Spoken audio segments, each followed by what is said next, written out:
இந்த புனிதமான ரமலான் மாதத்தின் இன்றைய நாளில் உங்கள் இதயத்தை மெதுவாக தொட்டுச் செல்லும் ஒரு சிறிய நினைவூட்டலுடன் நான் உங்கள் அசீமா ஷாஹுல்.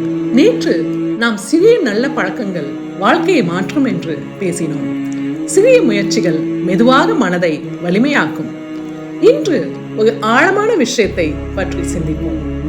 ரமதான் மெதுவாக முன்னேறி கொண்டிருக்கு. இப்போது நாம் மிகவும் சிறப்பான நாட்களுக்கு நெருங்கிக் கொண்டிருக்கோம்.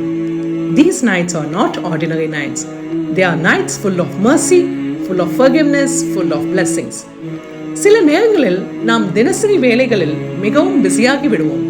ஆனால் இந்த நாட்களில் நம் மனதை மெதுவாக தயார் செய்ய வேண்டும். Preparing the heart is more important than preparing anything else. அல்லாஹ்விடம் மெதுவாக நெருங்கும் டைம் இது. அவனிடம் துஆ அதிகமாக செய்யும் டைம் இது. அவனிடம் அதிகம் பாவ மன்னிப்பு கேட்கும் டைம் இது. Sometimes all it takes is a quiet moment with Allah subhanahu wa ta'ala. இன்று ஒரு சிறிய பிராக்டிஸ் செய்யலாமா? இரவு சில நிமிடங்கள் அமைதியாக அமருங்கள். உங்கள் மனதில் இருக்கும் எல்லா கவலைகளையும் அல்லாஹ்விடம் சொல்லுங்கள். He listens even when no one else understands.